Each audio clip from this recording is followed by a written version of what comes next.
Hello everybody, CritCrab here with a tale about a group and a DM that were content playing a murder hobo-y game, and what happened when a more roleplay-centered player tried to leverage it another way. Roll post. Up until tonight, I was part of a D&D 5e group that consisted of 6 people, including myself, which met on r/LFG and played via Roll20. The group consisted of the DM, a chaotic good cleric of Valcour, a chaotic neutral changeling rogue, a neutral good wild sorcerer, my neutral good homebrew phoenix warlock, and a lone wolf ranger. I had thought that during the time I was in the group that my tension with the other players was only in character.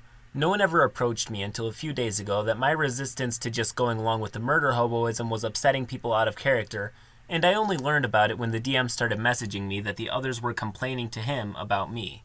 To make a few things clear, at Session 0 we never discussed this would be a murder hobo game. We emphasized that this was a roleplay heavy group and no rules against party conflicts. So until recently I didn't even know I was causing an incident. I tried to defend my actions over the last few days as part of consistent roleplay and to compromise by offering to play a chaotic neutral bard, but the DM said he didn't want a new character. He wanted me to change my current character. Also, I want to make it clear, even now I do not feel bitter towards the players in the DM, only hurt. To explain how the tension started, I need to go all the way back to our first session. For the record, we have had 7 or 8 so far. And to the ranger, who I will bring up a lot over the course of this post. In fact, over proofreading, the post is entirely about him. I really did not think I had issues with any other PCs or any of the other players until a few days ago. There was little to not like about the other PCs in and out of character. A tall, dark and brooding stranger, a party girl, and a level-headed sailor. Sorcerer, rogue, and cleric respectively. I'll go over my warlock when I think it's more relevant to the story.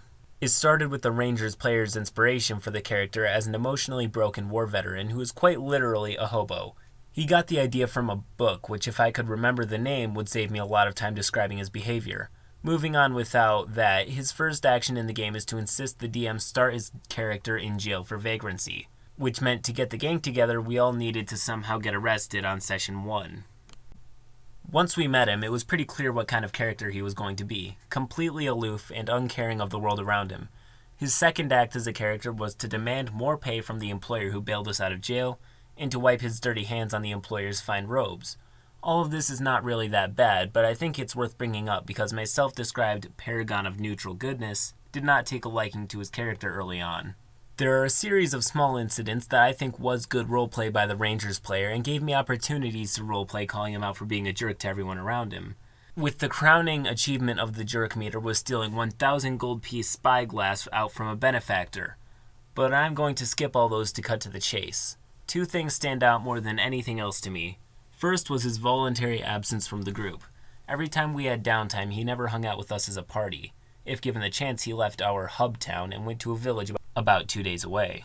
The rogue and I on multiple occasions tried our hardest to get the ranger to participate in our group game, but he would actively brush off quests we tried to get him involved in. That is probably the only exception I have to the tension being all in character. I thought others wanted to involve him, so he didn't sit in silence for hours, but I was wrong on that count too. Second major incident which started this whole affair off was when the ranger player decided it was in character for his PC to set a warehouse we were investigating on fire in the middle of a crowded commercial district of our hub city. This led to an out-of-control fire which I've dubbed that San Francisco Fire of 1492. The real fire happened in 1851 for those who would like to Google it. End result of the fire was 12 innocent dead and around 100 injured people. While the whole group was trying to put out the fire, the ranger decided he was going to flee the scene of the crime, and that is where my last session with this group ended. Here I think it is a good place to quickly go over my own character to give perspective on what had come before and what was coming after. Short version is my warlock was raised as a farm girl with dreams of learning magic and becoming like the heroes of legends the bards sing about. My intent had always been for her to have a strong desire for justice regardless of law versus chaos, so when the ranger did such a heinous thing as in the case of the fire that did so much damage, and his flight, I thought it was only natural for not just a neutral good character, but anyone with a moral compass to want to bring the ranger to justice. This did not sit well with the group. They assumed I wanted to hunt the PC down. I did not. I only wanted to continue the quest.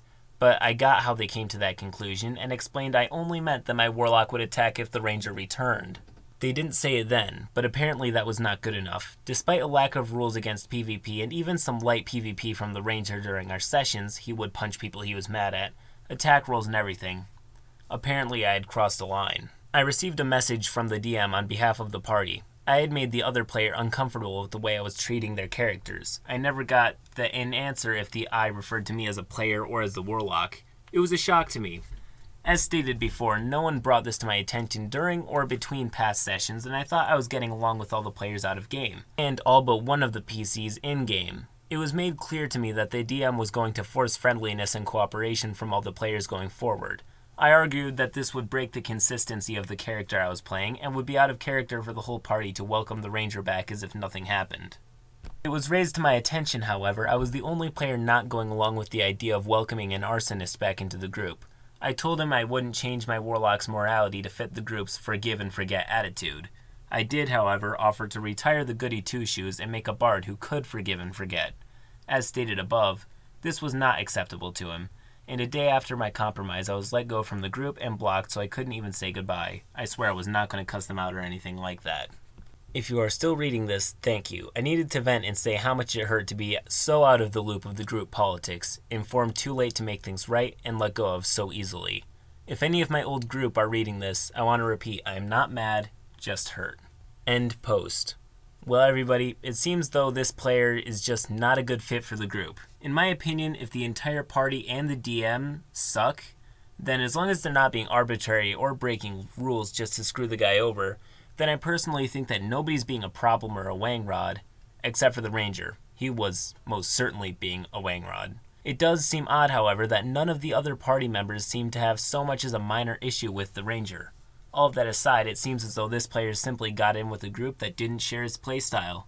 These guys are clearly not big on RP, and there is nothing wrong with that. Still, just blocking him without so much as a warning was a jerk move, and they didn't really give him much of a chance to improve. And if you know me, you know that I'm a much bigger fan of the diplomatic approach. My personal rating, while mistakes were made, and it all boiled down to a conflict of interest that sadly led to hurt feelings and damaged friendships, nobody really sucks here. Or did they?